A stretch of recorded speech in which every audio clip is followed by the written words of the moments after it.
Donc, nous bénissons le Seigneur pour aujourd'hui encore, pour ce jour.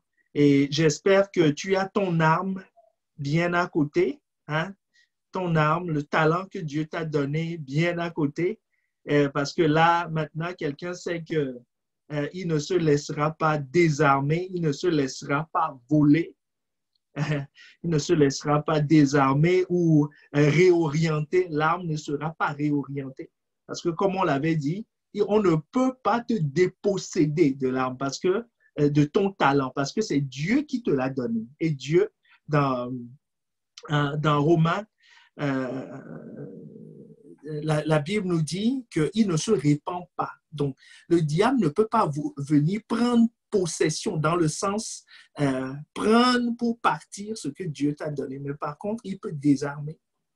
Il peut désarmer et il peut détourner l'objectif, enfin l'usage.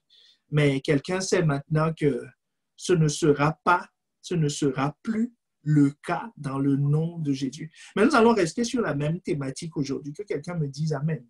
Nous allons rester sur la même thématique. Nous parlons combat. Nous parlons combat. Combat, toujours combat. Combat pour servir Dieu avec tes talents. C'est la partie 2 aujourd'hui. Combat pour servir avec tes talents. Pourquoi il faut combattre? Pourquoi le combat? Vous savez, si vous vous rappelez dans la parabole des talents, la Bible nous dit que le maître a réparti ses richesses à ses 3 serviteurs. Donc, l'un a eu 5, l'autre a eu 2 et l'autre a eu 1. Donc, pour récapituler, ça veut dire que les richesses du maître ont été réparties en 8 parts. Donc, ça veut dire que le dernier qui n'a pas fructifié le talent a privé le maître des intérêts d'une part sur 8, d'un 8e de sa richesse. Est-ce que quelqu'un me suit? Il a privé le maître d'un 8e de la richesse qu'il aurait pu générer. Donc, le diable, la Bible nous dit dans Jean 10, qu'il est un voleur, il est un tueur, il est un égorgeur. Il ne vient que pour voler, égorger, tuer. Donc, quand il vient, en fait, son objectif, en poussant quelqu'un à ne pas être productif, à ne pas développer ses talents, en fait, c'est pour que la richesse de Dieu, l'expansion du royaume ne puisse pas se faire comme Dieu l'a prévu. Est-ce que tu me suis? Ça, c'est pour le compte de Dieu. Maintenant, pour ton compte à toi, il y a un autre enjeu. Que quelqu'un me dise Amen. Il y a un autre enjeu. Regarde, allons dans Apocalypse 14, verset 13. Apocalypse 14, verset 13. La Bible nous dit, j'entendis du ciel une voix qui disait, écrit, heureux dès à présent les morts qui meurent dans le Seigneur, oui, dit l'Esprit, afin qu'ils se reposent de leurs œuvres, qu'ils se reposent de leurs travaux, car leurs œuvres les suivent. Est-ce que tu me suis? Car leurs œuvres les suivent. Apocalypse 20, le verset 13. La mer rendit les morts qui étaient en elle, la mort et le séjour des morts rendirent les morts qui étaient en eux, et chacun fut jugé selon ses œuvres. Est-ce que tu vois maintenant? Tu vas être jugé selon quoi? Selon tes œuvres. Tu es sauvé par la foi. Amen. Donc, tout le monde dira, quiconque a donné sa vie à Christ, c'est recommandé, a recommandé sa vie, est né de nouveau, C'est le terme précis. Quiconque est né de nouveau, c'est-à-dire né d'eau et d'esprit, va aller au ciel. Mais va aller au ciel veut dire quoi? La nouvelle naissance te fait franchir la porte. Est-ce que tu me suis? Te fait franchir la porte. Mais maintenant, quand tu franchis la porte, on va te demander tes papiers. Tes papiers, c'est quoi? C'est tes œuvres. Est-ce que quelqu'un me suit? C'est tes œuvres. Tes œuvres sont produites par quoi? Sont le fruit, c'est la production que tes talents auront généré. Donc, celui qui s'attaque à tes tes talents, ceux qui s'attaquent à ton talent, en fait, te dépossèdent de toute œuvre. Te fait arriver bredouille. Est-ce que quelqu'un me suit? Ah, que quelqu'un dit je refuse. Je vais arriver là-bas bardé d'œuvres. Bardé d'œuvres. Tu vois, comme à l'aéroport. Comme à l'aéroport. Quand on dit bardé d'œuvres, ça veut dire que tu vas arriver, tu vas prendre le chariot. Tu vas dire à l'ange, attends, mes œufs, je n'ai pas pu tout transporter avec. Je vais prendre des chariots, j'ai des valises. J'ai des valises. Que quelqu'un me dise Amen. Donc, je dois lutter, je dois tout faire, je dois vaincre par rapport à mes talents.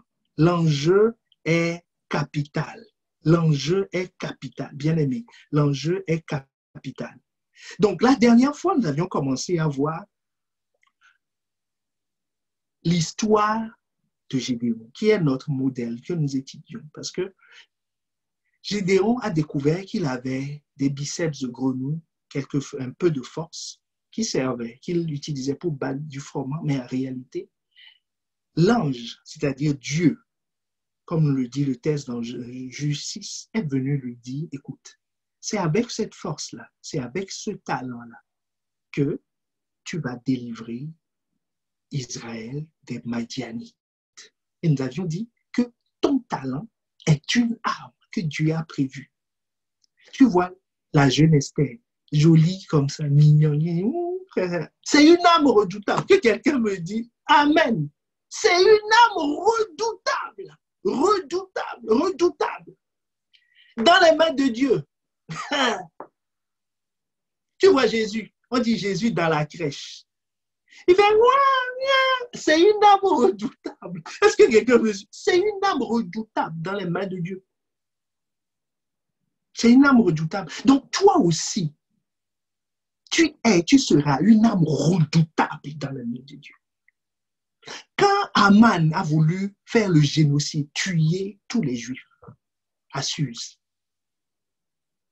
Dieu a dit, c'est l'heure. Tu peux chanter, c'est ma saison, c'est le moment. Dieu a dit, Esther, viens par ici. Mardoché lui a dit, allez, go, c'est le jour, agis. Et Esther, avec son talent que Dieu lui a donné, a mis à terre Aman, le premier ministre. Le premier ministre, l'homme politique le plus fort du coin. Mais en réalité, il mettait à terre Satan. C'est tous ces points que nous allons voir aujourd'hui. Je suis en train de faire un rappel approfondissement. Maintenant, tu as l'habitude de cet exercice, rappel approfondissement. Donc, nous avions dit que les talents ont été donnés pour résoudre des problèmes sur terre. Que quelqu'un me dise Amen. C'est pour régler des problèmes sur terre. Mais chaque problème a une racine. Il y a une racine. Dans le cas de Gédéon, la racine de leur domination par les Madianites n'est pas liée au fait que les Israélites ne savaient pas se battre. Ce n'est pas parce qu'ils ont fait une erreur technique pendant la guerre. Ce n'est pas parce que les Madianites sont plus forts physiquement, techniquement. Que non, ce n'est pas vrai. Mais c'est parce que Dieu les a livrés. C'est ce que nous lisons dans Juge 1, le verset 1 à 2. Les enfants d'Israël firent ce qui déplaît à l'Éternel. Que quelqu'un dise ce qui déplaît à l'Éternel. Et l'Éternel les livra entre les mains de Madian pendant 7 ans. C'est l'Éternel qui les livra à cause du fait qu'ils ont fait quelque chose qui déplaît à Dieu. Qu'est-ce qu'ils ont fait qui déplaisait à Dieu? Ils ont, verset 10, la Bible dit, je suis l'Éternel, votre Dieu, vous ne craindrez point les dieux des Amoréens dans le pays dans lequel vous habitez. Mais vous n'avez pas écouté ma voix. Donc, le problème des Israélites, pourquoi ils étaient dominés politiquement? Pourquoi ils étaient dominés économiquement? Pourquoi ils étaient dominés de façon tactique? Parce qu'il fallait fuir tout le temps. le terrain était occupé par l'ennemi. Pourquoi? Parce qu'ils ont désobéi. Donc Dieu a levé sa main et a autorisé un peuple, les Madianites, à venir dominer sur eux. Chaque problème que tu vois, la Bible nous dit que l'amour de l'argent est la source de tous les maux, tous les maux, tous les maux, tous les maux. Donc tu vois, pourquoi il y a des guerres? Pourquoi les peuples se battent? Certains, c'est pour attraper le pétrole. Le pétrole, c'est quoi, mon ami? C'est de l'argent. Pourquoi on se bat pour l'énergie? C'est de l'argent. Pourquoi on se bat pour ceci? Pourquoi les gens font de la délation au travail? C'est pour augmenter en grade, c'est pour être bien vu. Ça se traduit comme... Tu crois que c'est l'estime du chef qui l'intéresse? Non, l'estime, ça a une valeur monétaire. C'est cette transformation monétaire-là qui l'intéresse. L'amour de l'argent, l'amour des biens, l'amour du luxe, l'amour est la source de tous les maux, nous dit la Bible. Donc, dans chaque domaine dans lequel tu arrives, il y a une entité. Tu veux vaincre la pauvreté? Tu dis non, moi j'ai une fibre sociale. Moi, quand les gens sont dans la misère, ça me révolte, quoi. Tu es en train de dire, sans le savoir, que les talents que j'ai dans les sciences sociales, les talents que j'ai en économie, les talents que j'ai dans quelques domaines que ce soit pour aider les gens, ce talent, je vais l'utiliser, non pas seulement, ne vois pas que je vais juste l'utiliser pour aider la personne qui est en face de moi, mais je vais l'utiliser pour combattre celui qui l'a mis dans cet état. Est-ce que tu me suis? C'est très important de le comprendre. C'est très important de le comprendre. Donc, Dieu, on ne peut pas utiliser, chaque fois que tu utilises ton talent, en fait, tu engages une guerre contre le dominateur, contre celui qui a mis la personne dans cet état, celui qui a mis le pays dans cet état, celui qui a engendré la situation dans cet état. Regarde, imaginons que tu vas dans un pays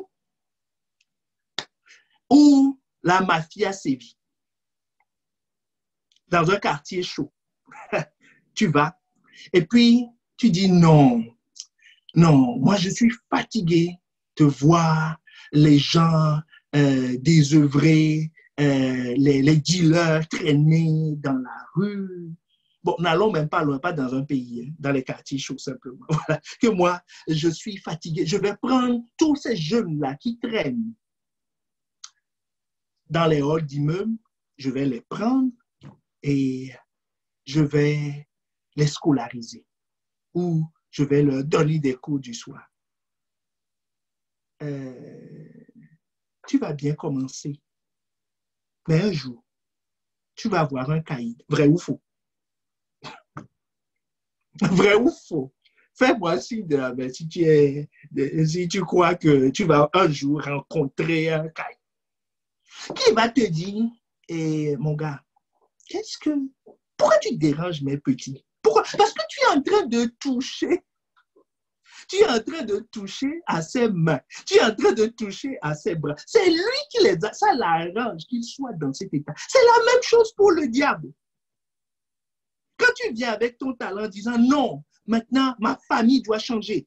Trop, c'est trop. Les gens ne se marient pas dans ma famille. Moi, je vais me marier. Quand tu dis moi, je vais me marier, hein, tu es en train de défier celui qui a fait que les gens ne se marient pas. Est-ce que quelqu'un me suit? Tu es en train de le défier. Donc, ton talent que tu vas utiliser. Quand là, bon, le cas du mariage, ce n'est pas directement le talent, mais quand tu veux conseiller quelqu'un, voilà, tu dis non, ma soeur, mon frère, je vais te prendre. Non, ça va aller, ainsi de suite. En réalité, en disant ça, tu es en train de combattre, tu vas rentrer en conflit direct avec l'esprit, il y a un esprit derrière. Donc, en Israël, il y a un esprit chez les Madianites. Est-ce que tu me suis? Il y a un esprit chez les Madianites. Donc, c'est ça le combat. Quand Gédéon, suis-moi attentivement, quand Gédéon a compris, quand Dieu lui a révélé le talent, c'est la première étape que nous avions vue. Nous avions vu deux sacrifices. Le premier sacrifice, c'est ce que nous lisons dans Juge 6, le verset 17. Il dit, si j'ai trouvé grâce à tes yeux, donne-moi un signe pour montrer que c'est toi qui me parles. Et puis dans la suite, il va faire un sacrifice. Nous avions appelé ce sacrifice-là donner ses talents à Dieu, parce que Dieu lui a révélé qu'il a une force. Dieu lui a révélé qu'avec cette force, il ira vaincre Madian. Est-ce que tu me suis jusque-là? Juste ici, ce verset 7, on dit, avec cette force, tu iras, je serai avec toi, tu battras Madian comme un seul homme. Je serai avec toi, tu battras Madian comme un seul homme. Au verset 14, Dieu, la Bible dit, va avec cette force que tu as. Va, la Bible, Dieu est en train de dire à quelqu'un, va avec le talent que tu as. Va avec ce qui te paraît insignifiant. C'est avec ça que je vais changer le monde. C'est avec ça que je vais changer ta famille. C'est avec ça que je vais changer ton environnement. C'est avec ça que je vais changer le lieu où tu travailles. Il dit, va avec ce talent. C'est suffisant. C'est suffisant. Mais il dit, je serai avec toi et tu vas battre Madian, tu vas battre les obstacles, tu vas battre le problème que tu as en face de toi comme un seul homme. Donc, quand Gédéon a entendu ça, il a rendu ses talents à Dieu. Il a fait un sacrifice. Est-ce que tu me suis? Il a fait un sacrifice. Bien-aimé, j'ouvre une parenthèse. Faisons les études bibliques. Je vous encourage. Parce qu'en une heure, on ne peut pas parler de tout. Comme dit souvent Pasteur Yvan, en une heure, on ne peut pas parler de tout. Qu'est-ce que c'est qu'un sacrifice? La Bible te dit, toi aussi, offre ton corps. Tes talents sont liés à ton corps. Les talents sont les choses dont tu te sers pour opérer sur la terre. La Bible nous dit dans Romains 12, verset 1, je vous exhorte donc, frères, par les compassions de Dieu, à offrir vos corps comme un sacrifice vivant, saint, agréable à Dieu, ce qui sera de votre part un culte raisonnable. On te dit quoi? Offre ton corps. Donc, c'est un acte volontaire. C'est ce que nous sommes en train d'étudier dans les études bibliques. Le sacrifice, qu'est-ce que c'est? Et jusqu'à la fin de la semaine, nous étudierons ça. Qu'est-ce que c'est, le sacrifice? C'est pas simple, bien-aimé. C'est pas... Voilà, il faut l'étudier, il faut étudier la parole pour la connaître. Donc, la Bible dit, va offrir ton corps. Comme ça. Donc, c'est un sacrifice volontaire, un acte volontaire. Est-ce que quelqu'un me suit? Un acte volontaire. C'est Gédéon qui a choisi. L'ange ne lui a pas dit, hé, Gédéon, tu vois, maintenant, tu vas à la maison, tu vas ramener ceci, tu viens me donner, tu vas faire ci, tu vas faire ça. Sinon, tu vas voir. Sinon, la force dont je t'ai parlé là, je te la retire. Non, l'ange ne lui a pas dit ça.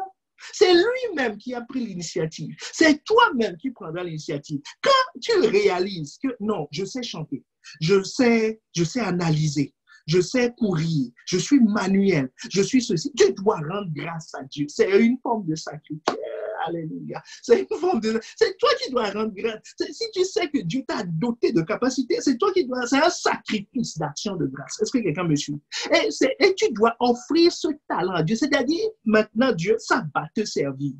Ça va te servir. Ça servira uniquement pour la gloire de ton Dieu. Pourquoi il est important de faire ce sacrifice? C'est très important parce que ça veut dire que tu reconnais que ce n'est pas parce que tu es né de bonne famille, ce n'est pas parce que tu es ceci ou cela que tu as ce talent, mais tu es en train de reconnaître que c'est Dieu qui te l'a donné. Donc, tu reconnais que la source de ce talent, c'est Dieu. Et ça, c'est capital. Reconnaître que c'est Dieu qui est derrière est capital. Parce que, comme je vous l'avais dit, il y a deux semaines, alors une semaine à peu près, je crois, ceux qui reconnaissent que c'est Dieu qui est derrière sont à la croisée d'un chemin. Que quelqu'un me dise la croisée d'un chemin qui va se fendre en deux. Il y a ceux qui reconnaissent Dieu comme étant la source et à partir de là, Dieu sera leur ressource. Et ils vont prendre les chemins, les voies de Dieu. C'est le premier groupe. Il y a un deuxième groupe qui est ceux qui ne reconnaissent pas que c'est Dieu. Il dit, je sais chanter, c'est à moi. Et comme Dieu ne se répand pas de ses dons, Romains 11, 29, il ne se répand pas, c'est à toi. Rappelle-toi, c'est à toi. Tu en fais ce que tu veux. Tu peux chanter à l'église comme tu peux chanter au Bataclan ou dans les grandes salles remplies des stades. C'est un choix. Esther aurait pu se marier avec les grands chefs, enfin les hommes influents de son époque, ou le roi. Elle a le choix. Elle aurait pu choisir, avec sa beauté, de devenir escort girl. Est-ce que quelqu'un me suit? C'est son choix. Personne ne peut l'empêcher. Mardoché peut crier, rouler, rien, rien. Si elle veut faire ça, elle le fera. Dieu sera désolé, lui, il ne peut rien. Est-ce que quelqu'un me suit? Est-ce qu'on est ensemble? Donc, la deuxième voie, première voie, ceux qui reconnaissent que c'est Dieu. Si tu reconnais que c'est Dieu, donc tu sais qu'il y a un but derrière, qu'il y a de bonnes œuvres qui ont été préparées d'avance pour toi, donc tu vas chercher à les accomplir. C'est la première voie. La deuxième voie, c'est ceux qui ne reconnaissent pas que c'est Dieu. Ils sont dans le cas de Romains 1, 21. Romains 1, 21 nous dit, puisque ayant connu Dieu, ils ne l'ont pas glorifié comme Dieu. Tu vois, comme Dieu. Ils ne l'ont pas reconnu comme Dieu. Ils ne lui ont point rendu grâce. C'est un sacrifice, l'action de grâce. Et alléluia. C'est un sacrifice, l'action. Ils ne lui ont pas fait de sacrifice d'action de grâce. Ils se sont égarés dans leurs pensées et leur cœur sans intelligence a été plongé dans le ténèbres. C'est le deuxième groupe de personnes qu'on a. Ceux qui reconnaissent Dieu comme étant la source de leur talent, qui servent Dieu avec. Et la deuxième catégorie qui dit, moi, je suis intelligent, ça me permet de gagner des milliers. Je n'ai pas besoin de Dieu, je fais ce que je veux. Et ils sont égarés. Est-ce que quelqu'un me suit? Ils seront égarés. Et tu pourras lire la suite. Après le verset 21, tu vas voir tous les égarements qui accompagnent cette voie. Mais que ce ne soit pas ton cas, que ce ne soit jamais mon cas dans le nom de Jésus. En toute chose, je reconnais Dieu comme étant ma source. Donc, premier sacrifice volontaire. Que quelqu'un me dise Amen. C'est un sacrifice volontaire. Deuxième sacrifice que Gédéon va faire, sur lequel nous allons nous appesantir aujourd'hui. Est-ce que quelqu'un me suit? Ce n'est pas un sacrifice volontaire. C'est ce que nous avions appelé la dernière fois le sacrifice d'obéissance. Ce n'est pas un sacrifice volontaire. Pourquoi ce n'est pas un sacrifice volontaire? Parce que ce n'est pas lui qui l'a décidé. Et ce n'est pas lui qui a choisi. Là, c'est lui qui avait choisi le chevreau. C'est lui qui a dit à l'ange, reste là, je reviens. Et il est revenu avec ce qu'il veut. Mais là, ce sacrifice, ce n'est pas lui qui l'a choisi. Nous le trouvons dans Juge 6, le verset 24. Juge 6, verset 24, jusqu'au verset 32. Gédéon bâtit un autel à l'Éternel, donc c'est le premier sacrifice, et lui donnant pour nom l'Éternel paix. Il existe encore aujourd'hui à Ophra, qui appartenait à la famille d'Abiézer, dans la même nuit. Que quelqu'un dise dans la même nuit. Dans la même nuit, l'Éternel dit à Gédéon. Tu vois le changement maintenant. L'Éternel dit à Gédéon. La même nuit, l'Éternel dit à Gédéon, prends le jeune taureau de ton père et un second taureau de 7 ans.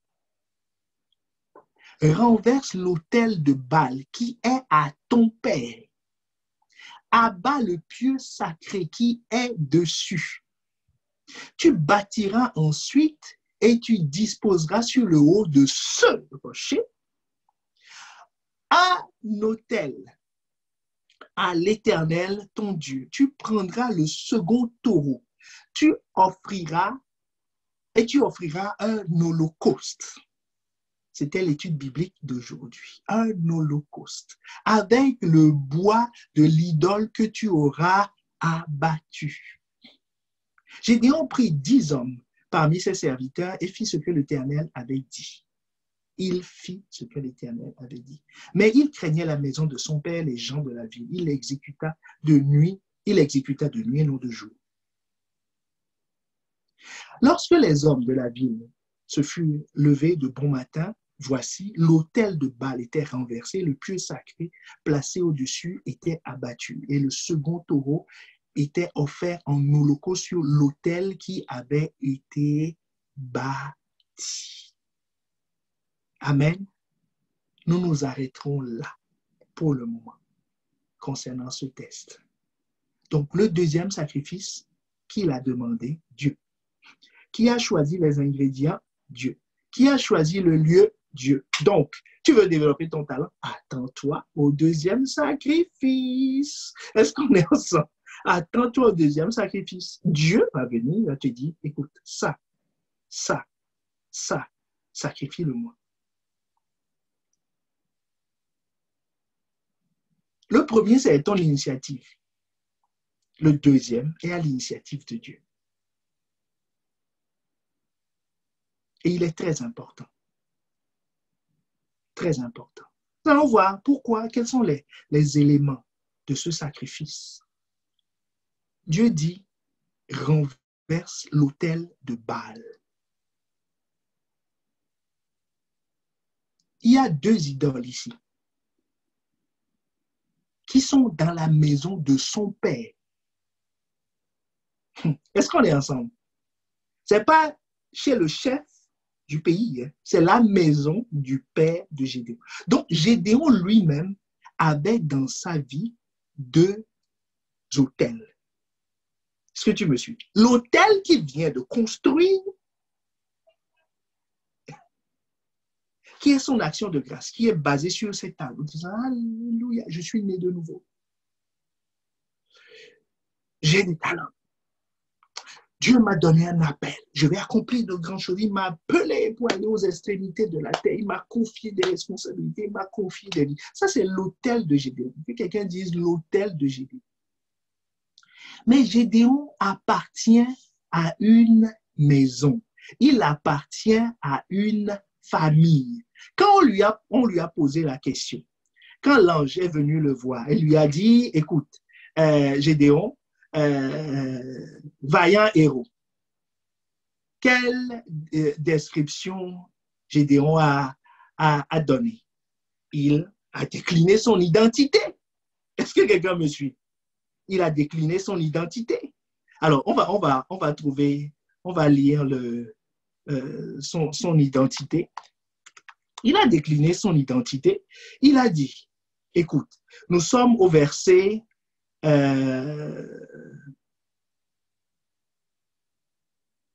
déjà sa plainte, il se situait par rapport à ses pères en disant, nos pères nous avaient dit. Maintenant, au verset 15, Juge 6, le verset 15, Josué dit quoi? Gédéon dit quoi? Ah, mon Seigneur, avec quoi délivrerai-je Israël? Voici, ma famille est la plus pauvre en Manassé. Et je suis le plus petit dans la maison de mon père. Donc, il avait une maison, il avait un père. Est-ce que tu me suis? Mais dans la maison de son père, il y a la source du problème. Parce que la maison de son père est dominée, n'est-ce pas? Ils sont israélites, ils sont en Israël, et ils sont dominés par Madian. Donc, il y a l'autel de Gédéon, mais il y a aussi l'autel de son père, dont il est l'héritier. Il se revendique de cette maison. Donc, cet autel a une influence sur sa vie. C'est pour ça que lui-même, il allait battre le froment. Est-ce que quelqu'un me suit? C'est son autel. C'est son autel. L'autel de son père, l'autel de ton père est ton autel. Est-ce que quelqu'un me suit? Si tu ne changes pas de père, l'autel de ton père est ton autel. Donc, cet autel-là est la source du problème en Israël. C'est cet autel qui les dominait. C'est cet autel qui maintient la famille dans l'impudicité. C'est cet autel qui fait que les gens ne se marient pas. C'est cet autel qui fait que les gens perdent leur talent. C'est cet autel qui a donné l'argent. Est-ce que quelqu'un me suit? C'est cet hôtel qui a permis d'acheter la voiture. C'est cet hôtel. Parce que là, il y a deux esprits derrière. Tu as Baal. Est-ce que tu me suis? Baal veut dire maître, possesseur, seigneur. L'hôtel de Baal. C'est le seigneur, c'est le possesseur de la maison de son père. Donc, de lui-même. C'est le possesseur de son père. C'est le Seigneur. Formation 101, le propriétaire de tout. C'est bon? Ce n'était pas ainsi au commencement. Son père a fait des alliances. Dans la maison de son père, il y a des alliances. Est-ce que quelqu'un me suit? Nous allons pas à pas. Deuxième chose, la Bible nous dit, abat le pieu sacré. Le pieu sacré, c'est le poteau d'Achéra. C'est Astarté. Est-ce que tu me suis? Astarté est symbolisé par un bois. C'est toujours un bois. L'idole est faite sous forme de bois.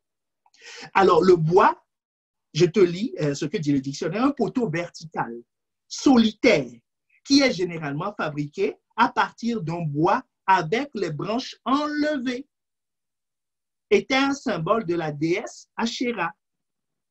La conception est intentionnellement phallique. Je laisse chacun comprendre le mot. Est-ce que quelqu'un me suit? Et Ashéra, Astarté, est l'esprit, est un esprit de prostitution.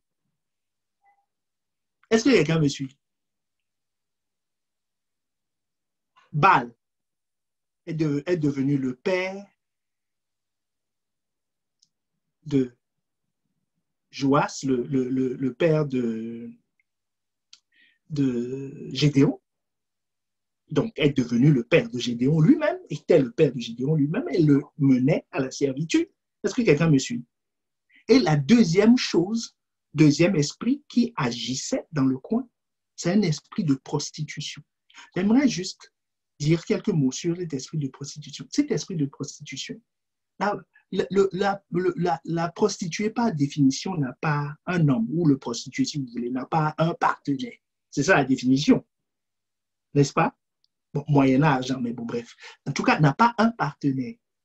Tu vois, la famille de Gédéon, les versets plus hauts nous disent qu'ils sont en train de crier à Dieu, Seigneur, sauve-nous, sauve-nous, sauve-nous, sauve-nous, délivre-nous. Éternel, notre Dieu, ils ont raconté à leurs enfants que non, nous, ici, avant, Dieu avait fait de grandes œuvres ici en Israël. Mais pourquoi il a Baal à la maison? Est-ce que vous voyez la prostitution? Son père allait chez Dieu, allait chez Baal, aidé par Astarté. Est-ce que quelqu'un me suit? Aidé par Astarté. Qu'est-ce que ça signifie? Que dans cette famille-là, il y a un syncrétisme. Il y a un syncrétisme. Un syncrétisme, ça veut dire quoi? Ils sont parfaitement à l'aise avec le diable et ils sont parfaitement à l'aise avec Dieu.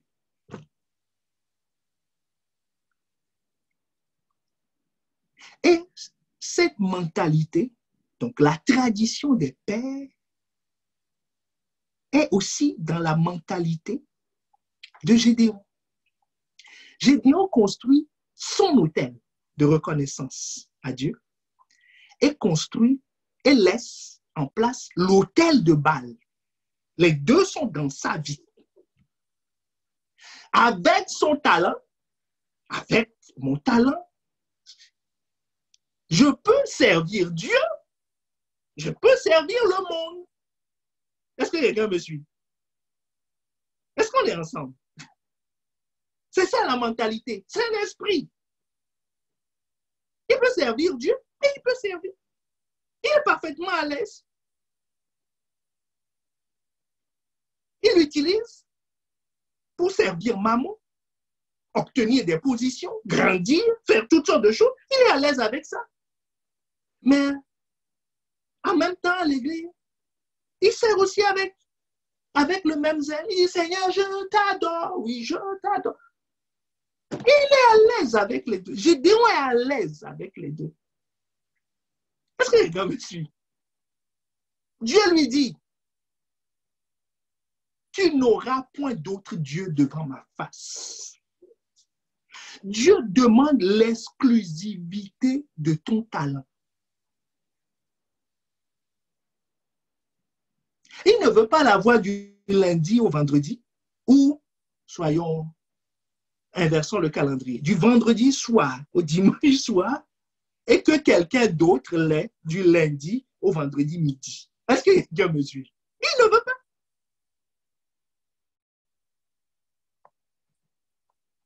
Il dit, ça m'appartient. Je le veux entièrement, je le veux totalement. Donc, il dit, merci beaucoup, Gédéon, d'avoir fait l'offrande d'action de grâce, d'avoir bâti l'autel, mais l'autre autel qui est là-bas, là, qui vient de la maison de ton père. Nous allons voir tout à l'heure ce que c'est que le père. Hein. Ne tremble pas. Donc, quand on a dit, ce qui est dans l'autel de ton père, là, tu dois le détruire et l'offrir en sacrifice. Est-ce qu'on est ensemble? Tu dois le détruire. Maintenant, nous avons un père naturel. J'ai un père naturel. Bon, il n'est plus, mais j'ai un père. J'ai un père naturel. Tu me suis? Ma femme, j'ai mon beau-père, il est vivant. Est-ce qu'on est ensemble? Et nous avons, ma femme a un père, en chair et en os. Écoutons, allons dans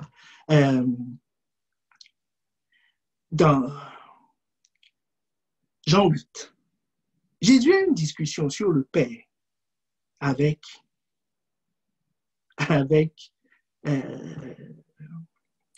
les Juifs. Et la Bible te dit, honore ton Père et ta mère. La longueur de ta vie dépend de ça. Mais là, Dieu envoie Gédéon faire quelque chose contre son Père. Détruire l'autel de son Père. Mais qu'est-ce que c'est? Est-ce que c'est une rébellion contre le Père? Non. Ce n'est pas une rébellion contre son Père naturel. C'est contre, il y a un autre Père derrière. Jean 8, le verset 41. Vous faites les œuvres de votre Père. Jésus dit quoi? Vous faites les œuvres de votre Père. Donc, mes talents servent toujours à faire les œuvres de qui est mon Père. Il lui dit, nous ne sommes pas des enfants illégitimes. Nous avons un seul Père, Dieu. Verset 44. Vous avez pour père le diable. Il dit, Jésus, attention à ce que tu dis. Vous avez pour père le diable et vous voulez accomplir les désirs de votre père.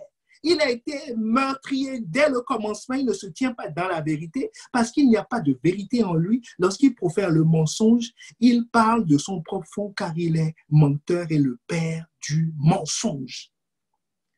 Les Juifs étaient fâchés. Ils disent, Jésus, mais qu'est-ce que tu dis? Qu'est-ce que tu dis? Mais Jésus dit, mais vous avez pour père le diable. Donc, mets-toi à la place de ces gens-là. Là, celui qui est devant, maintenant c'est la version lilloise de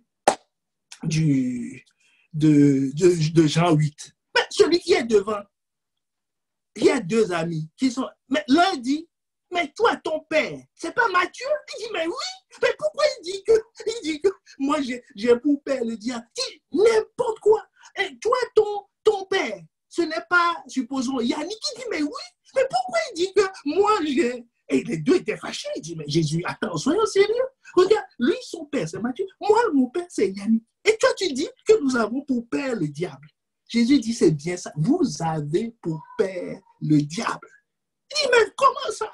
Regarde ma carte d'identité. Regarde mon acte de naissance. Il est marqué ici que je suis enfant de tel, né de et de.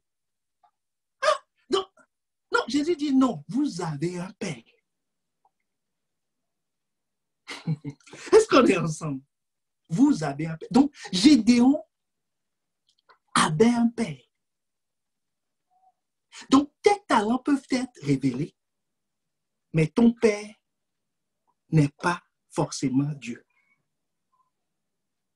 Et Jésus dit, là, dans le texte, que vous voulez accomplir les désirs de votre père.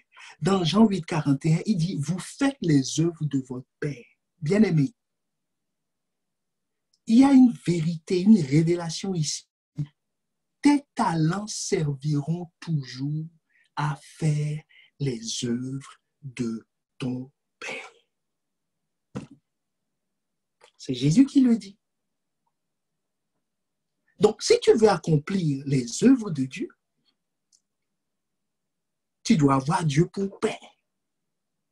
Sinon, Dieu dit impossibilité. Impossibilité. Il dit, vous ne pouvez pas faire mes œuvres. Gédéon ne peut pas délivrer Madian si son père est Baal lui-même. Est-ce que quelqu'un me suit?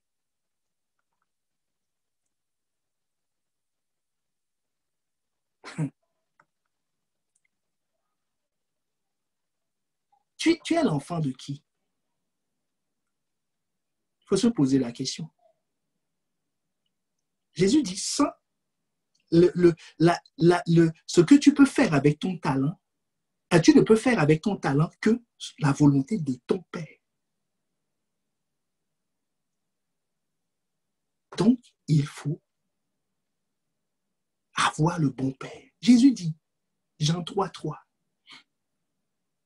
Jean 3,3. En vérité, je te le dis, si un homme ne naît de nouveau, il ne peut voir le royaume de Dieu.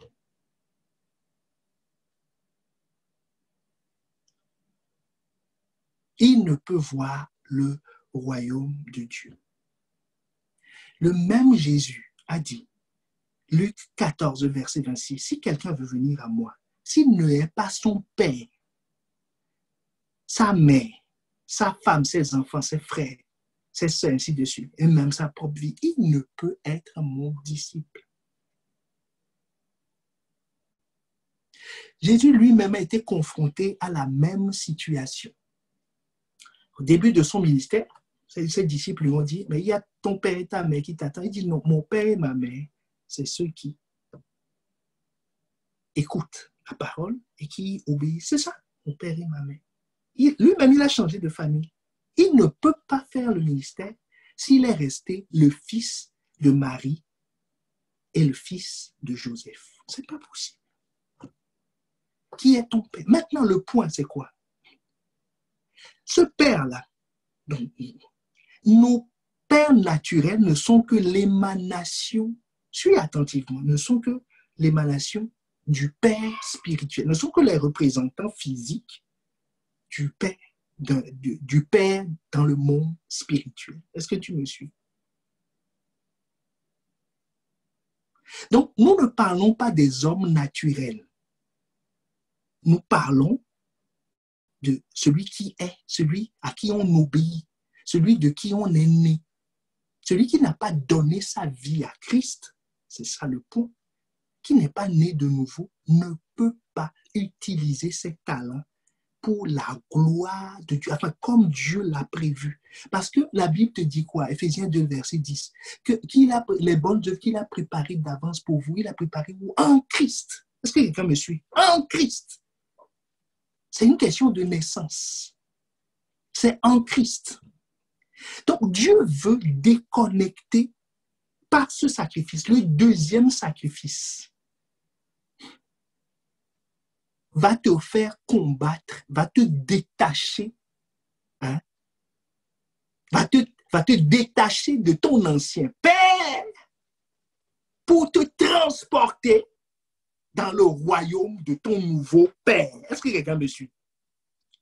C'est essentiel, c'est capital, c'est capital, c'est capital pour la suite.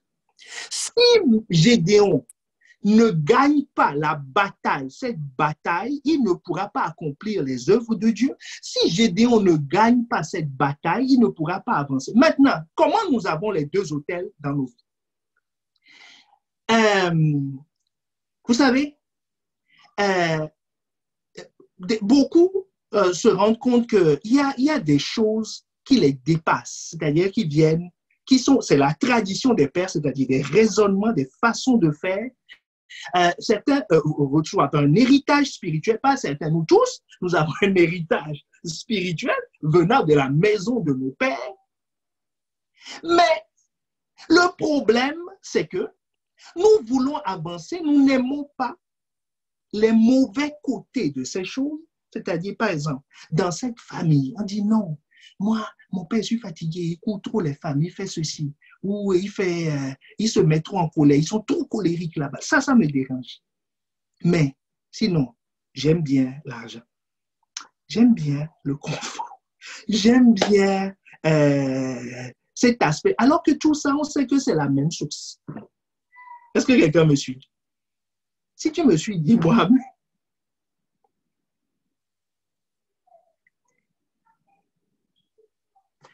Gédéon, il aimait bien que son père l'apprécie. C'est pour ça qu'il avait peur. Quand Dieu lui a dit, hey, tu vas aller détruire l'autel, il dit, hey, sinon, je vais tuer les Madianites. Mais là, ce que tu me demandes là, c'est un peu compliqué quand même. Hein. Je serai mal vu, ma famille va me combattre. Qu'est-ce qu'ils vont penser de moi?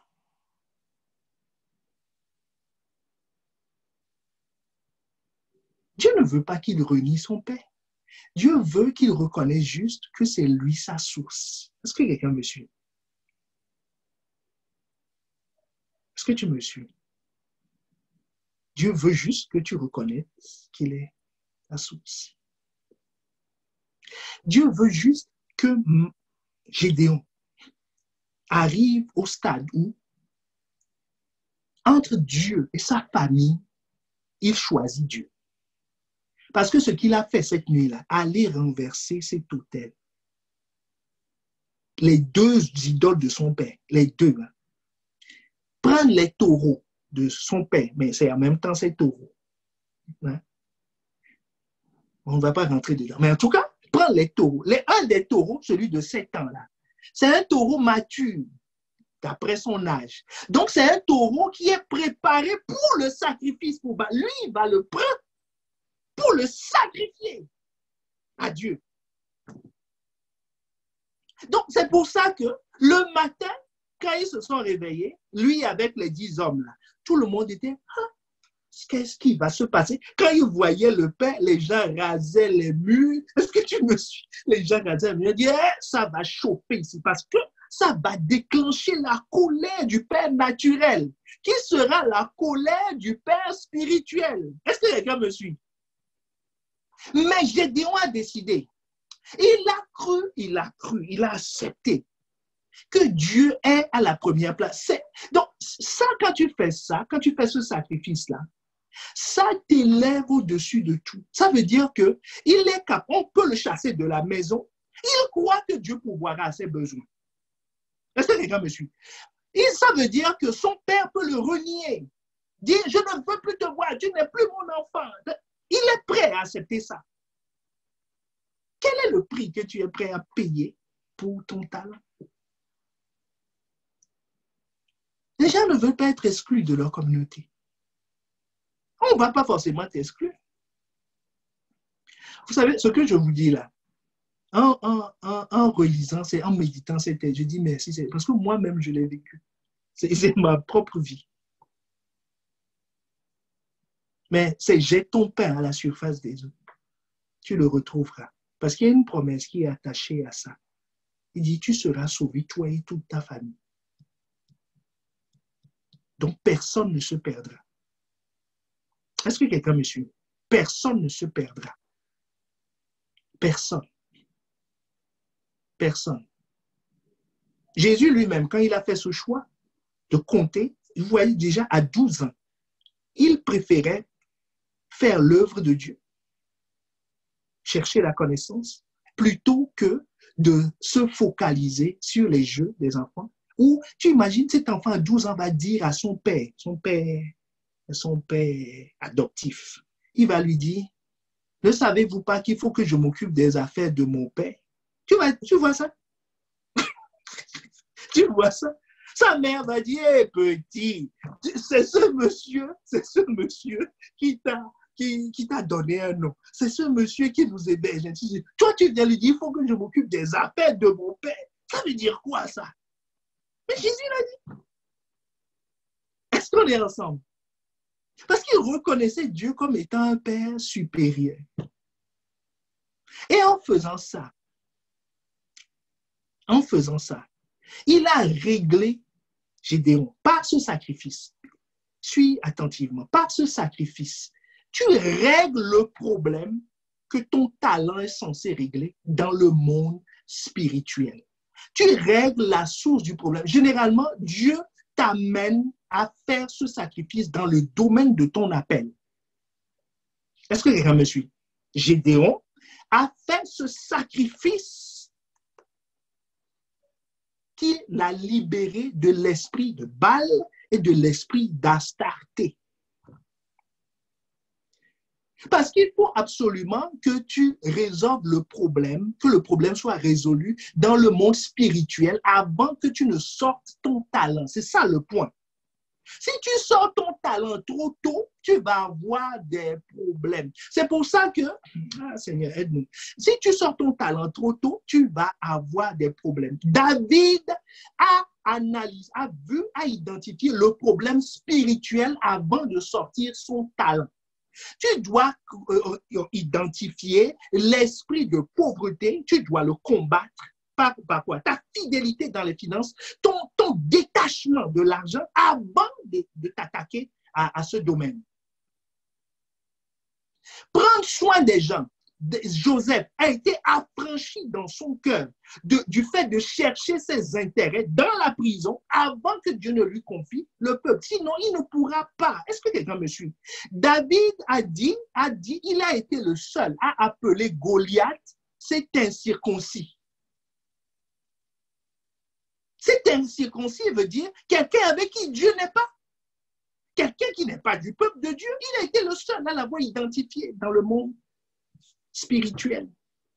Esther, Mardoché, pas au travers de Mardoché, elle a reçu cette révélation que c'est pour un jour comme celui-ci qu'elle a été appelée. Donc, que sa présence ici est un acte, est un miracle, est une œuvre spirituelle. Pour être chantre de l'Éternel, tu dois savoir quelle est la signification spirituelle de l'adoration. Sinon, il n'y aura aucune différence entre Johnny Hallyday, non pas Johnny Hallyday, il n'est plus, entre Beyoncé et toi. Est-ce que les gars me suivent?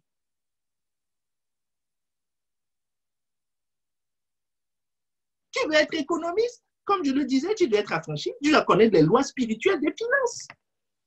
Tu veux accompagner les gens, tu dis j'ai un cœur pour accompagner les gens, tu dois avoir la révélation de la restauration de l'esprit. Et tu dois vaincre dans ce domaine. Comme Gédéon a vaincu Baal, a vaincu Astarté, les deux entités qui dominaient Israël. Avant de sortir, avant de faire quelques batailles que ce soit. Donc, le problème doit toujours être réglé en esprit avant que ce soit réglé dans la chair. Jésus appelle ça comment? L'homme fort. Luc 11, le verset 21 à 26. Nous le lirons dans la version Parole de vie. Quand un homme fort est bien armé, garde sa maison, ses richesses sont en sécurité. Dans le contexte de Gédéon, quand Baal et Astarté, les hommes forts, gardent leur maison, sa maison, Israël, ses richesses sont bien gardées. Aucun Israélite ne peut manger son froment librement. Ils doivent le manger caché. Est-ce que tu me suis? Mais Jésus dit, verset 22, il n'a pas peur parce qu'il est bien armé. Mais quand un homme plus fort que lui arrive, le plus fort est vainqueur. Il prend même les armes de l'homme fort et distribue tout ce qu'il a. Est-ce que tu me suis? Jésus dit quoi? Pour libérer, pour que ton talent libère les vies, pour que affranchisse les gens de l'esprit de pauvreté qui est la source du problème. Que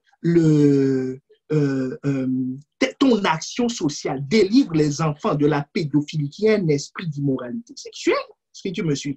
Si, pour que tes actions, ton association, tes œuvres affranchissent des peuples de la pauvreté, il faut un homme plus fort que l'esprit de pauvreté.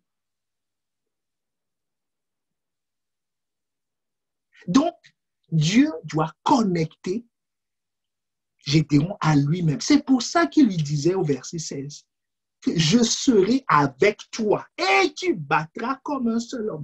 C'est-à-dire, sans cette partie, je serai avec toi, ton talent n'a pas de sens dans le combat. Parce que tu ne contrôles pas tu n'es pas le plus fort. Il faut un plus fort. Parce que Jésus dit, regarde, il y a deux niveaux qu'il détaille ici. Il dit, avant de faire l'opération c'est quoi? L'opération, c'est que nous voulons désarmer l'homme fort et nous voulons distribuer ses biens, ses dépouilles. C'est ceux qu'il a captés, ceux qu'il a sous son pouvoir, ceux qu'il domine, ceux qui souffrent à cause de la situation. Est-ce que tu me suis?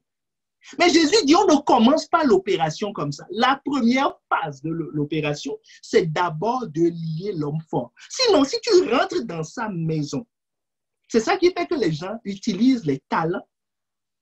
Je vais jusqu'au bout de l'idée. Si tu dois lier d'abord l'homme fort avant d'entrer dans sa maison. Sinon, si tu rentres dans la maison pour prendre des choses, c'est comme si il y a un voleur qui vient chez quelqu'un, pas chez nous, au nom de Jésus, qui vient.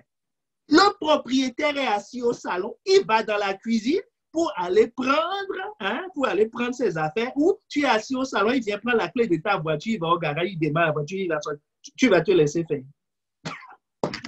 Ben non, tu vas contre-attaquer. Donc, il en est de même pour l'homme fort. Il en est de même pour celui qui maintient les gens dans la misère, pour celui qui maintient les gens dans l'immoralité, pour celui qui empêche les gens de se marier, pour celui qui les empêche d'avancer dans la vie. Ben, si on ne lit pas l'homme fort, on ne peut pas prendre cette dépouille parce que tôt ou tard, il va contre-attaquer. Donc, le deuxième sacrifice a pour but de faire quoi? De vaincre l'homme fort. Renverser son autel. Est-ce que tu me suis? Renverser son autel. Couper son bois. Ça a été coupé. Dieu dit tout ça. Prends le veau qui a été prévu pour lui faire un sacrifice. Prends le taureau. Seigneur, pourquoi un taureau? Ça, c'est encore autre chose. Un taureau, il prend le taureau. Sacrifie-le-moi. Donne-le-moi. Parce que tout ça, c'est lié à la fertilité, à la productivité. Parce que Astarté, c'est ça, la productivité, c'est l'esprit de fertilité, voilà, des choses comme ça. Dis tout ça, sacrifie-le-moi. Sacrifie-le-moi. Domine dessus. Abat ces autels. Abat les choses qui viennent de la maison de ton père. Tout à l'heure, nous verrons comment tu vas les abattre. Il dit abat les 20, contrôle l'homme fort. Une fois que tu les as contrôlés, tu vas prendre ces armes et tu vas distribuer tes biens. Tu vas pouvoir libérer les vies. Mais Jésus dit, verset 24, quand un esprit mauvais est sorti, donc après ce sacrifice d'une personne où il habitait, il va et vient dans des endroits secs.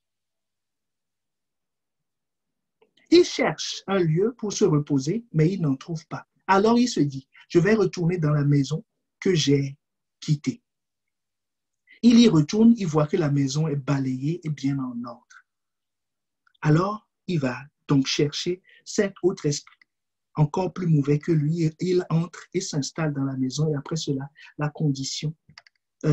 personne est dans un état encore plus grave qu'au début. Donc, Jésus dit quoi? Suis attentivement. Première étape, tu dois vaincre l'homme fort par le deuxième sacrifice, ce que Dieu te demande de sacrifier. Bien aimé, pendant que je parle, Dieu est en train de parler, de rappeler à certains ce qu'il t'a dit. Il a dit à certains, quitte la maison de ton père. Certains ont fait le tour du pâté de maison. Ils ont dit, je quitte, puis ils sont revenus. Tu vois, ils sont sortis par la grande porte, ils sont venus par la petite porte discrètement. Dieu a dit à certains, abandonne ceci. Et il n'a pas voulu. Dieu a dit, quelqu'un dit, non, moi j'ai un appel. Je dois faire de la libéralité. Quand on dit, fais une offrande, non. Fais ceci, non, je n'ai pas encore d'argent. Quand je vais gagner 10 000 €, je le ferai. Il ne sait pas que c'est le deuxième sacrifice. Après que le deuxième sacrifice, c'est tout ce que Dieu te donne. Quelqu'un dit non, moi je veux accompagner les gens pour que les gens grandissent, qu'ils deviennent quelqu'un plus tard dans la vie, moi, c'est investir dans les vies. Mais toi-même, tu es rebelle. C'est-à-dire, l'esprit de rébellion, tu ne l'as pas vaincu. C'est à cause de la rébellion que les gens sont ignorants. Tu vois? Et toi, tu dis, je vais les aider. J'ai un talent dans l'enseignement. Toi-même, tu n'es pas enseignable. Est-ce qu'on est ensemble? Tu n'es pas enseignable, tu ne peux pas enseigner selon Dieu. Puisqu'il faut l'esprit, c'est l'esprit qui convainc, ce n'est pas la parole qui convainc, c'est l'esprit qui convainc. Si l'esprit n'est pas avec toi, personne ne sera convaincu. Donc, si tu ne donnes pas, tu ne fais pas ce sacrifice, tu vas former que des petits rebelles. Des rebellos. Grands rebelles, petits rebelles. Est-ce qu'on est ensemble? Et que ce ne soit pas notre cas dans le nom de Jésus. Donc, Jésus dit, tu dois libérer, deuxième chose, mais qu'il faut prévoir, il y a une contre-attaque. Que quelqu'un dit, il y a une contre-attaque prévisible. Tu quittes la maison de ton père, il y aura une contre-attaque. Attends-toi à ça. Le point de l'homme fort, Samson n'a pas vaincu l'homme fort des Philistins. Suis attentivement. Il n'a pas vaincu l'homme fort des Philistins. Il a juste utilisé, fait confiance à sa force. Juge 16, le verset 23 nous dit, « Or, les princes des Philistins s'assemblaient pour offrir un grand sacrifice à Dagon, leur Dieu, et pour se réjouir, ils disaient, « Notre Dieu a libéré entre nos mains Samson, notre ennemi. » Ils ont dit quoi? Notre Dieu a livré entre nos mains Samson, notre ennemi. Donc, qui a livré? C'est Samson. Qui a livré Samson? C'est Dagon. Dagon est symbolisé par un poisson. Les commentateurs disent que c'est la divinité philistine de la fertilité. De la fertilité. Donc, c'est la princesse, c'est l'esprit de l'immoralité sexuelle qui contrôlait les Philistins. C'est leur Dieu. C'est ce que le texte dit, c'est leur Dieu. Mais est-ce que, pourquoi je dis Samson n'a pas contrôlé, n'a pas vaincu Dagon? Parce que Dagon l'a vaincu, d'une part. Et Dagon étant l'esprit d'immoralité sexuelle, quelle a été l'arme physique qui a permis de contrôler Samson? Delilah. Quel est le nom de famille de Delilah? Dagon. Son vrai nom, c'est Dagon Delilah. Est-ce que tu as déjà vu Dagon Delilah? C'est Dagon en chair et en os, c'est Delilah. Donc, il est venu avec sa voix suave. Sa voix suave. Il dit, Samson, on regarde ces tablettes. Non, Dieu m'a parlé. Je sens que... La contre-attaque. La contre-attaque. Certains ont donné leur vie à Christ. Ils sont venus à l'église. Puis, à l'église, ils ont fait des rencontres bizarres. Des rencontres très bizarres. Des séductions. Ou dans le monde, ils ont fait des Delilah Dagon. Père Dagon. Prénom Delilah. Samson ne l'a pas terrassé. Son père lui a dit, mon fils, arrête ça. Les gens lui ont dit. Il dit non, moi je suis fort, moi j'ai le talent efficace, je suis intelligent, je suis économique. Tous mes maîtres m'ont dit, je vois clair, je peux me débrouiller comme je veux. Regarde le dernier concours. Mais entre celui qui me suit dans le classement, il y avait 2 points dans la moyenne. Tellement je suis intelligent, brillantissime, tellement joli, tellement fort. Quand je chante, la note que je touche, là, même le piano a du mal à me suivre. Est-ce que quelqu'un me suit? Est-ce que quelqu'un me suit? Quand je parle, les gens sont à terre. Samson dit, regarde la force que j'ai. Avec une mâchoire d'âne, 1000 hommes. Mais Dagon était en train de tourner autour. Est-ce que quelqu'un me suit? L'obéissance l'aurait protégé. Est-ce que tu vois maintenant que Dieu te délivre de Delilah Dagon? Nous allons nous arrêter sur ça pour prier. Élève la voix, prie. Dis, Seigneur, délivre-moi de Delilah Dagon. Quelle que soit la forme que l'ennemi prendra, délivre-moi, délivre-moi, délivre-moi, délivre-moi, délivre-moi, dans le nom de Jésus.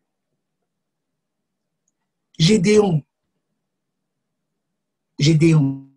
a vaincu Baal, le dominateur de son peuple, par le sacrifice, par l'obéissance à Dieu. Il a terrassé Astarté. Jésus, quand il est venu, je t'ai dit, quand chaque fois que tu veux utiliser ton talent, tu vas rencontrer la personne qui tient les gens dans l'oppression.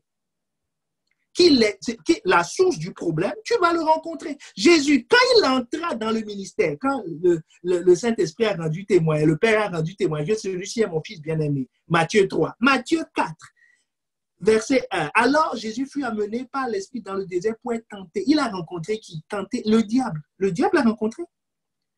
Et sur les deux épreuves, les deux premières épreuves, qu'est-ce que le diable a essayé de faire? Il lui a dit à deux reprises, si tu es le Fils de Dieu, si tu es le Fils de Dieu.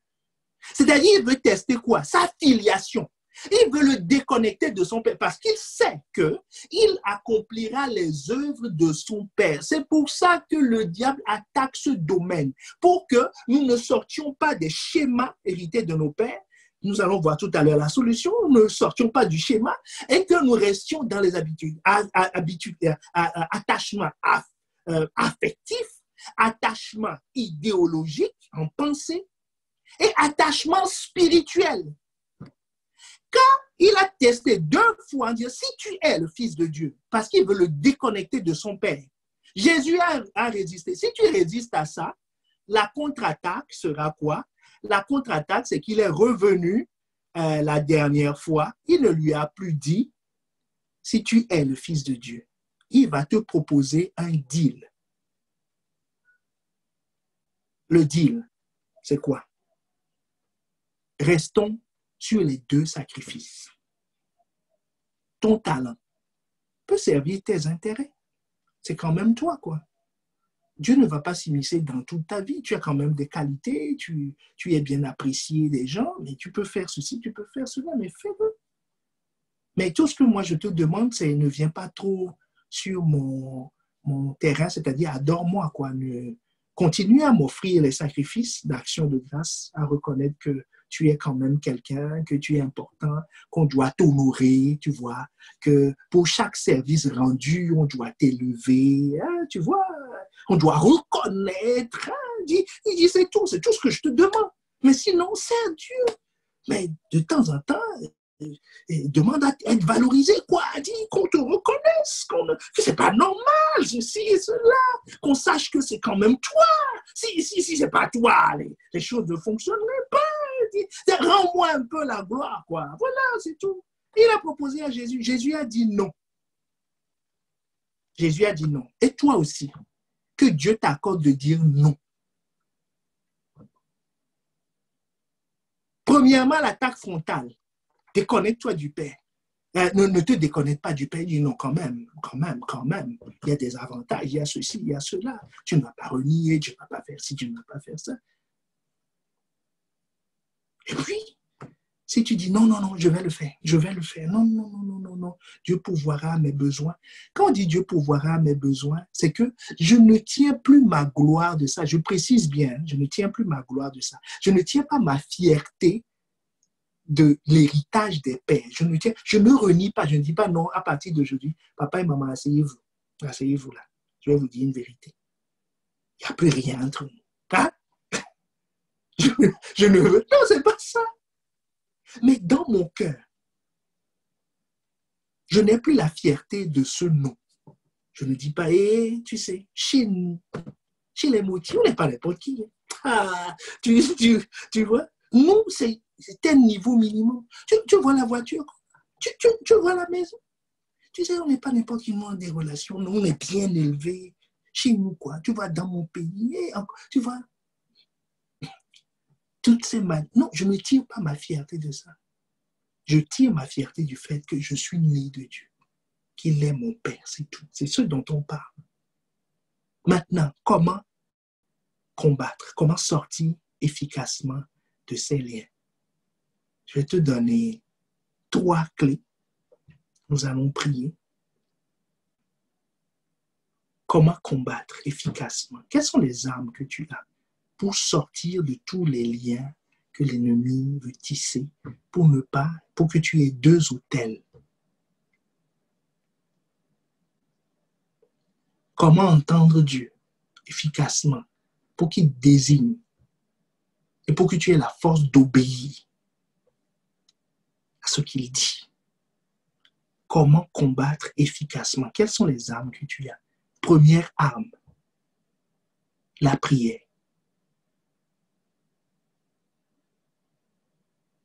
Ne néglige pas la prière.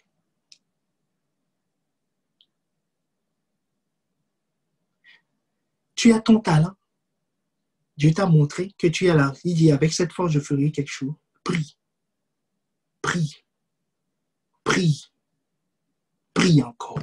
Prie toujours. Prie dangereusement. Prie. Fais comme l'apôtre Paul. Dans Galates 1, tu liras à la maison. Galates 1, il dit, quand il a plu de me toucher, il dit, je suis parti en Arabie. J'ai prié. J'ai prié, prié, prié, prié, prié. Quand tu pries, tu te connectes à l'esprit. C'est l'esprit qui te fait prier et qui te fait crier à bas Père. Puisque Jésus dit, quand vous priez, voici comment vous devez prier. Il dit, notre Père qui est aux cieux. C'est la première phrase. Notre Père. Tu dois te connecter au Père.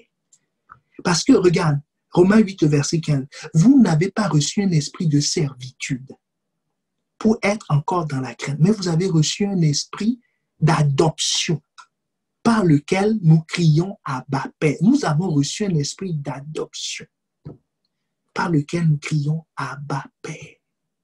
Si Dieu est ton Père, tu cries à Dieu. Abba Père, tu es mon Dieu. Quand tu cries, Seigneur, tu es mon Père, tu le reconnais comme étant ton Père. Ça, ta source en toutes choses, ta source pour développer ton talent, ta source pour pouvoir à tes besoins, ta source pour te connecter aux bonnes personnes, ta source pour tout. Pas une technique, parce que les gens sont tout de suite disent, mais, quel acte je dois poser? Non, non. La prière, connecte-toi au Père d'abord. Pourquoi? Parce que Jean 8, 44 te dit, vous accomplirez les désirs de votre Père. Si Dieu est ton Père, tu es qualifié à ce que tes talents soient utilisés pour sa gloire. Est-ce que tu me suis? Si Dieu est ton Père, tu ne pourras que faire les œuvres de ton Père. Mais si tu as un Père quelque part, si le diable est le père de quelqu'un, il ne pourra que accomplir les œuvres du diable.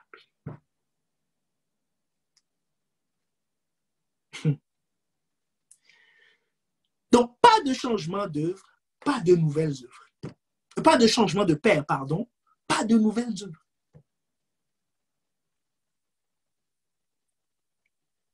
Et tu sais maintenant que le père dont on parle, le diable est un père. Donc, nous n'avons pas lutté contre la chair et le sang, contre des principautés, contre les dominations, contre les esprits méchants, dans les lieux célestes, les autorités, les esprits méchants dans les lieux célestes.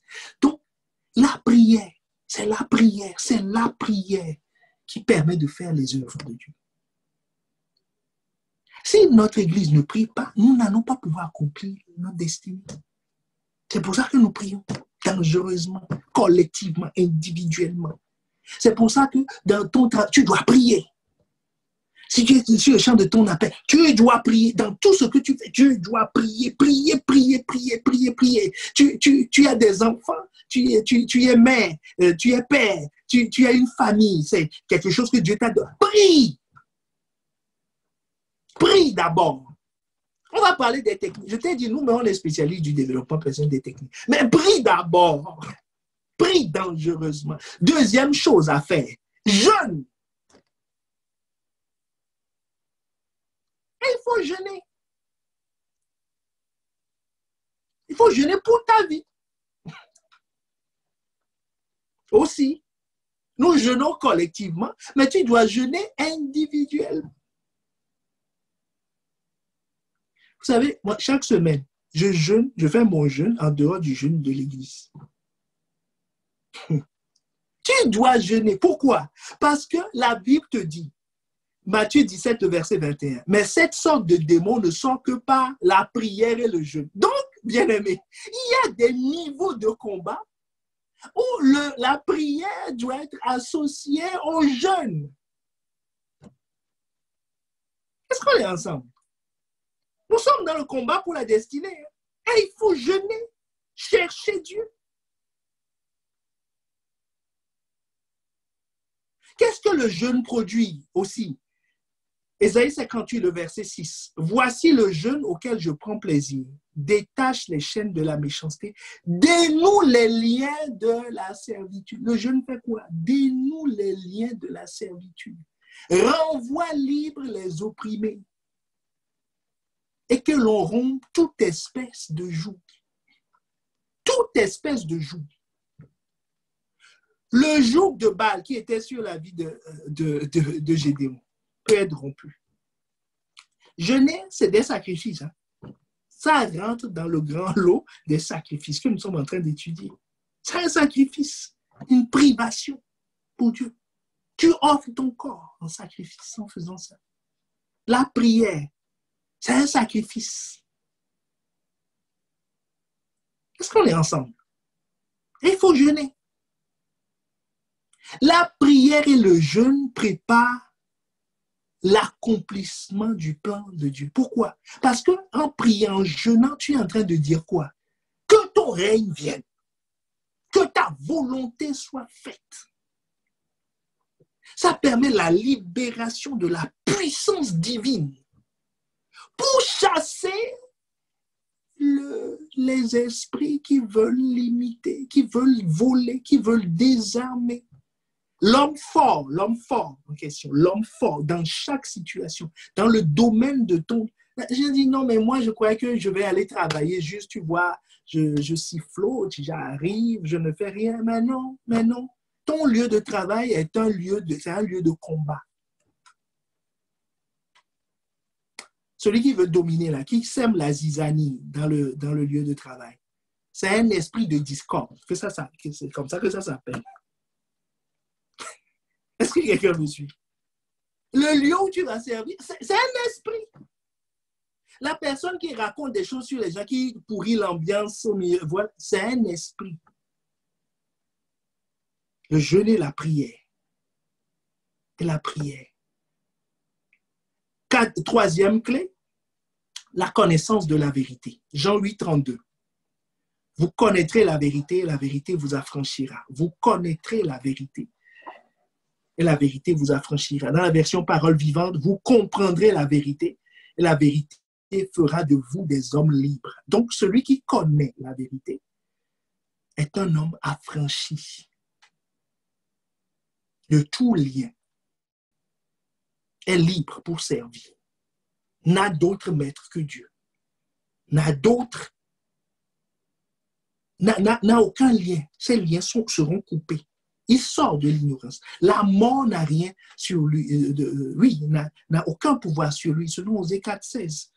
On peut périr faute de connaître. Il ne connaît pas puisqu'il connaît. Donc, il ne peut pas périr. La mort n'a aucune influence sur lui. Mais qu'est-ce que ça veut dire? Connaître la vérité. On parle ici de expérimenter la vérité. Ce n'est pas juste celui qui entend la vérité. Ce n'est pas seulement celui qui entend l'enseignement, mais c'est celui qui la met en application.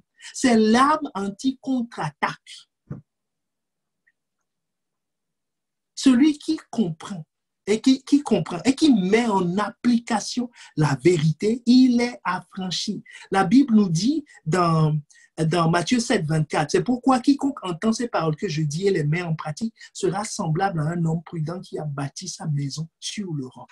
C'est un homme prudent, c'est un homme sage qui est en train de bâtir, qui est en train de développer. Est-ce que tu me suis? Qui est en train de bâtir veut dire qui est en train de rajouter des matériaux. Quand la contre-attaque aura lieu, quand l'homme fort va vouloir revenir, ben, sa maison est remplie. Pourquoi? Parce qu'il a construit entre-temps. L'homme fort va dire, mais avant, il n'y avait même pas cette pièce ici. Avant, il ne savait même pas qui il était. Mais avant, il courait tout le temps derrière l'argent. Mais avant, il aimait les positions. Mais il dit, mais cette chambre n'existe plus, ça a été détruit. Il a construit maintenant un hôtel ici, à la gloire de Dieu, l'hôtel de l'humilité. Regarde la chambre de l'humilité. Avant, ça n'existait pas. Avant, il se comparait tout le temps aux gens. Maintenant, ça n'existe plus. L'enfant dit, mais c'est toujours ma maison ici. Ses collègues, les seuls qu'il a amenés là, il dit, je ne sais pas, on n'était pas avec toi. Est-ce qu'on dit, on n'était pas avec toi? Tu viens de nous amener, nous on débat fraîchement. Il construit par quoi? L'obéissance. Il entend et il met en application. Est-ce que tu me suis? Il entend et il met en application. Quel est le signe que quelqu'un entend la parole de Dieu? J'ai toujours été impressionné par le nombre. Je connais des gens qui écoutent plus d'enseignements que moi. Oui, je le reconnais. Même dans ma position de pasteur, je suis dépassé par certaines personnes qui écoutent plus d'enseignements que moi. Je connais des gens qui connaissent mieux la Bible, qui l'ont lu plus que moi. Mais celui qui comprend la parole, qui la met en application, regarde les signes qui l'accompagnent, les signes qui seront produits dans sa vie. 2 Timothée 3, le verset 16 et 17. Toute écriture est inspirée de Dieu pour enseigner. Ceux-là, ils sont enseignés. C'est les signes. Hein? Quand tu es en train de recevoir la parole, tu es enseigné. Enseigner veut dire tu apprends quelque chose de nouveau. Il n'est pas là en train de dire les mêmes choses tout le temps. Il apprend quelque chose de nouveau. Tu parles avec lui lundi. Il a médité la Bible, ainsi de suite. Tu le revois mercredi. Ce qu'il te dit, il a augmenté en niveau. Est-ce que quelqu'un me suit? Il devient plus consistant. Il ne répète pas la même chose d'âge en âge. Deuxième chose, il est convaincu. C'est étonnant. Les gens lisent. Il dit que j'ai entendu la vérité, mais il n'y a aucune conviction à lui. Mais la parole convainc. La parole convainc. Il est assis dans le péché. Ce qu'il vit, c'est ce que dit la parole. Il a lu, ça n'a rien fait. C'est bizarre. Ça veut dire qu'il ne l'a pas reçu. La parole corrige. Sa vie change entre lundi et mercredi. À cause de la parole. La parole instruit, donne des instructions. C'est des signes hein, de quelqu'un qui est dans le bon combat. Dans le bon combat. Instruit, c'est quoi? Les gens concernant leur appel, il va te dire non. Moi, je vais faire ci à l'autre bout de la terre. Mais son quotidien, est-ce que tu me suis? Son quotidien, là, la journée qu'il a en face de lui, il n'a aucune instruction concernant la journée. Mais la Bible nous dit, pourtant, que celui qui est fidèle dans les petites choses, on lui confiera des grandes. Mais lui, il a déjà les grandes choses, mais dans les petites choses, il a des difficultés. Je ne comprends pas. C'est pas. Est-ce que c'est le Père qui dit ça? Je ne pense pas. Il ne sait pas conduire sa vie, mais il veut conduire un ministère. Il veut conduire une œuvre. Il veut conduire des gens. Mais il ne sait pas gérer le quotidien. Ce n'est pas possible. Est-ce que quelqu'un me suit? Ce n'est pas possible. Donc la parole instruit dans la justice, dans les voies de Dieu.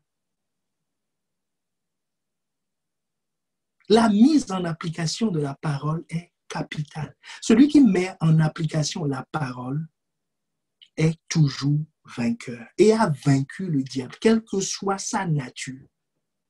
Quelle que soit sa nature. 1 Jean 3, le verset 13. Je vous écris, Père, parce que vous avez connu celui qui est dès le commencement. Je vous écris, jeunes gens, parce que vous avez vaincu le malin. Jeunes gens, je vous écris parce que vous avez vaincu le malin. Alors, qui est ce malin?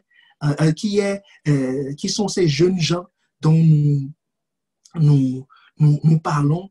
La Bible nous dit, par contre, dans Hébreux 5, le verset 14, dans la version Parole de vie, Parole vie, Louis II, si c'est ce que vous avez sous la main. Hébreux 5, le verset 14. Mais la nourriture solide est pour les hommes faits. Dans la version Parole de vie, on dit pour les adultes, les jeunes gens. Pour ceux dont le jugement est exercé par l'usage à discerner ce qui est bien et ce qui est mal. C'est-à-dire ceux qui mettent en pratique la parole, qui ont l'habitude de mettre en pratique la parole. Ceux-là sont les jeunes gens. Et 1 Jean 2, le verset 13 nous dit, ils ont vaincu le diable. Donc, le deuxième sacrifice est un sacrifice capital que Dieu demande, qu'il te demandera. Ce sacrifice va te déconnecter de la tradition des pères, de la maison des pères, pour te reconnecter à Dieu.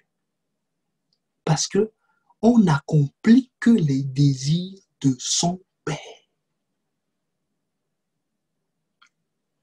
Être père, avoir Dieu pour père, commence d'abord par la nouvelle naissance. Deuxièmement, continue par l'obéissance à Dieu. C'est-à-dire dépendre de lui. L'avoir pour père veut dire Dieu est ma source en toutes choses, spirituellement, émotionnellement, physiquement. Dieu est ma source. Je ne dépends pas des hommes. Je ne fais pas des choses pour plaire aux hommes, pour garder les relations avec les hommes, ainsi de suite. Non, je dépends totalement de Dieu. Je ne méprise pas les hommes, mais je dépends de Dieu. Je dépends de Dieu. Je ne dépends pas des hommes, je dépends de Dieu. Celui qui fait ça, il a vaincu le malin, la source de tous les problèmes. Maintenant, quand il va sortir son talent, alors que le malin est déjà terrassé, il sera plus que vainqueur.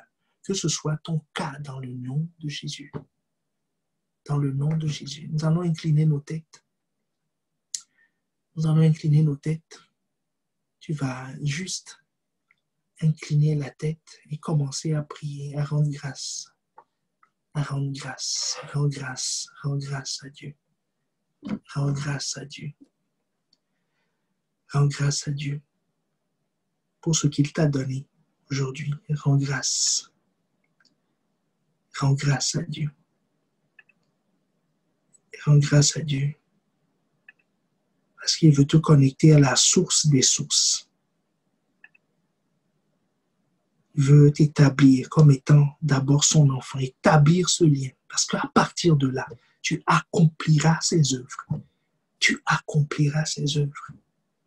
Tu accompliras ses œuvres. Tu accompliras ses désirs. Ses désirs. Tu pourras recevoir les désirs de Dieu. Désirs de Dieu. Élève la voix. Élève la voix. Élève la voix. Demande à Dieu, Seigneur, je veux. Je veux recevoir tes désirs. Je veux recevoir tes plans. Je veux recevoir tes désirs. Je veux être connecté à toi comme étant ma source. Ma source. Ma source. Ma source.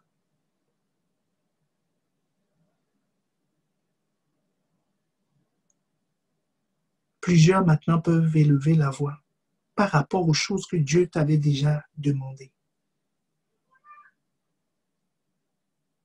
Tu sais bien que ça va te coûter de les sacrifier. Ça coûte spirituellement. émotionnellement, souvent physiquement. Les liens que tu as maintenus.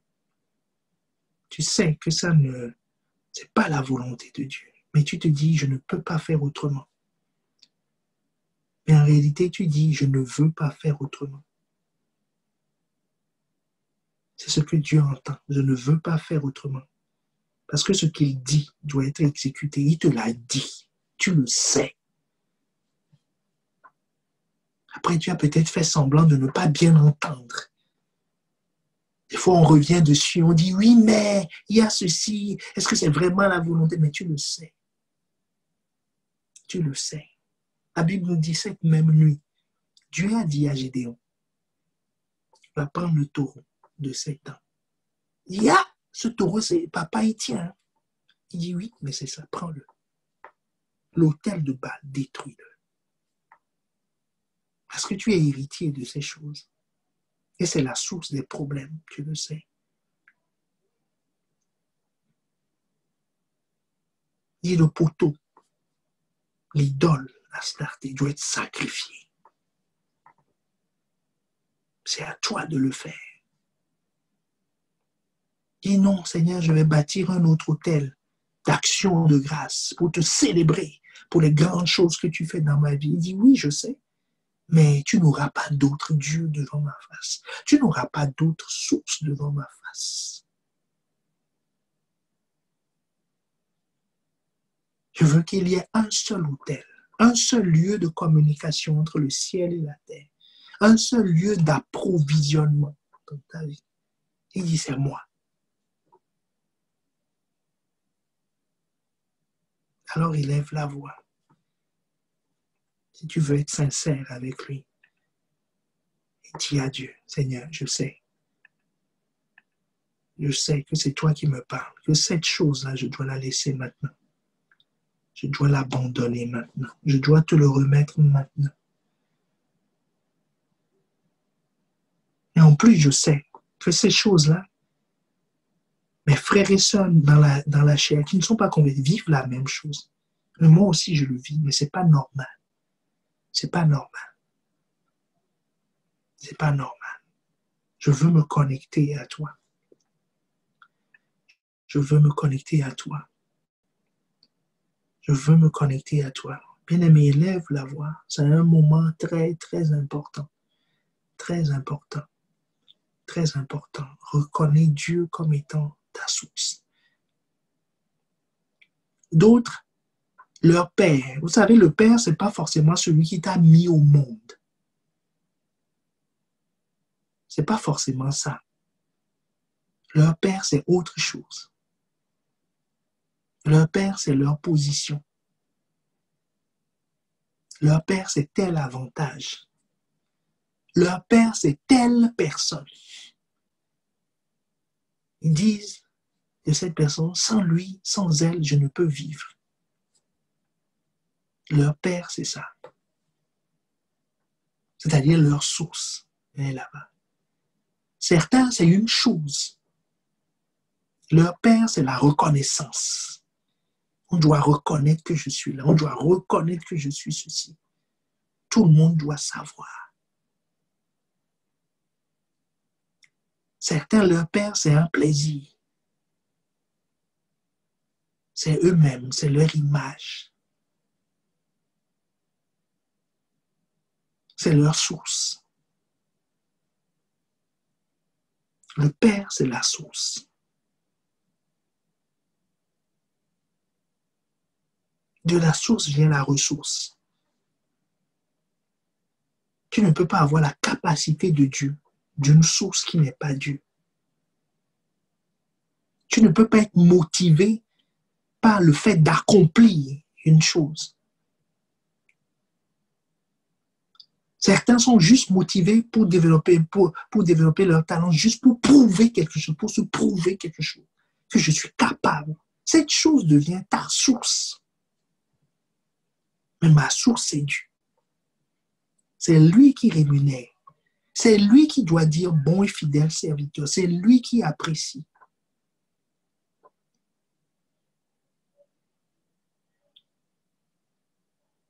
Mon bien-aimé, élève la voix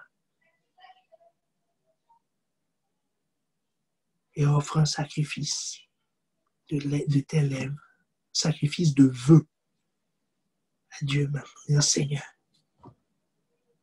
je vais être tout entier à toi. Si tu es prêt à faire cela, répète après moi, Seigneur Jésus.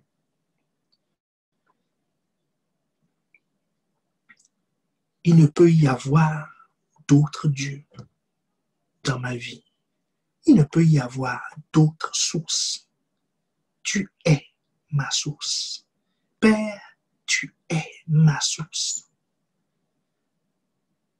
Parce que tu m'as donné l'esprit d'adoption qui fait de moi un enfant, qui me fait crier « Abba, Père, Abba, ma source ». Tu ne nous as pas donné un esprit de crainte, la crainte de manquer, la crainte d'être mal vu, la crainte de ne pas être apprécié, la crainte de plaire à un homme, la crainte de chercher ce qui va faire mon plaisir, la crainte d'assurer mon avenir. Je n'ai pas reçu un esprit de servitude. J'ai reçu un esprit d'adoption. Alors, Père, fais-moi crier Abba, Père. Que ma vie crie Abba, Père. Que mes talents crient Abba, Père. Que tout en moi soit pour toi. Dans le nom de Jésus. Maintenant, je déclare que je renonce. Alors cite ce à quoi tu renonces.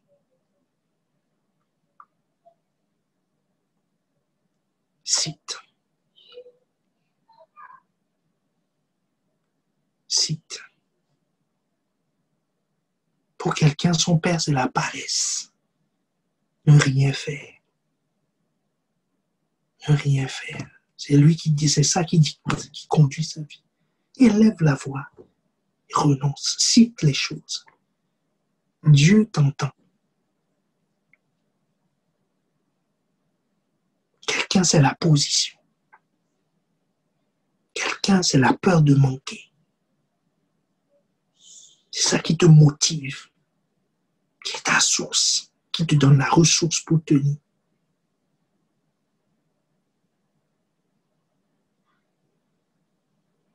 Demande à Dieu.